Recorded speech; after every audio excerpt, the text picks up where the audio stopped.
अंबरनाथच्या ACP squad आणि Ambernath police ठाण्याच्या पथकाने अंमली पदार्थ विरोधात मोठी कारवाई केली।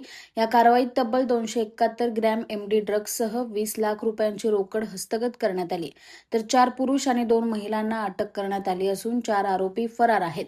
अंबरनाथ शहरात बदलापूर ग्रामीण पोलिसांनी ड्रग्जवर कारवाई केल्यानंतर अंबरनाथ पोलिसांवर टीकेची झोड उठली होती। यानंतर अंबरनाथ एसीपी स्क्वॉड आणि अंबरनाथ पश्चिम पोलीस ठाण्याच्या पथकाने सोमवारी दिवसभर अंबरनाथच्या भगतसिंग नगर आणि उल्हासनगरमध्ये छापे टाकले। या कारवाईत मोठ्या प्रमाणात अंमली पदार्थ पोलिसांच्या हाती लागले। 271 ग्रॅम एमडी 20 लाख रुपयांची रोकड पोलिसांनी हस्तगत केली। यामध्ये अंबरनाथमधून अयाज सय्यद, नूरजहां शेख, शाकिरा अन्सारी आणि शरीफ शेख या चौघांना तसंच उल्हासनगरमधून दोघांना अटक करण्यात आली।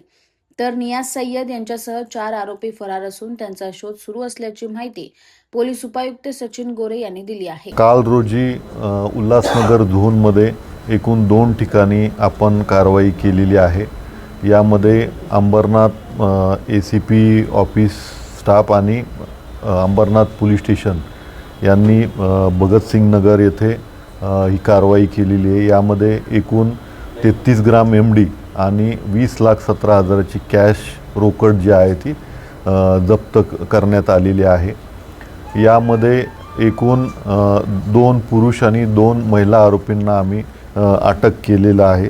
त्यांची नावे अयाज शेख, नूरी शेख, शाकिरा शेख आणि शरीफ शेख हे चौघांना काल आम्ही अटक केलेली आहे आणि एकूण इतर 4 आरोपी जे आहेत ते यामध्ये फरार असल्याचं निष्पन्न झालेलं आहे।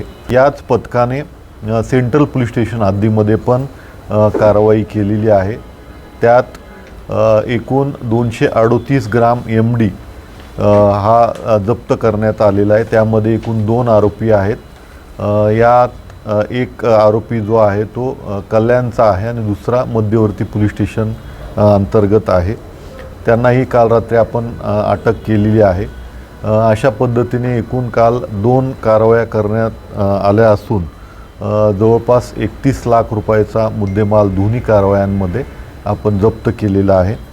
याचा पुढील तपास जो आहे तो अंबरनाथ तपास पथकातले अधिकारी कर्मचारी करत आहेत। यामध्ये हा एमडी नक्की कुठून आणला, त्यानंतर ते आणण्यासाठी लागणारे जे पैसे आहेत त्याचा मनी ट्रेल जो आहे या दृष्टीने आमचा तपास सुरू आहे।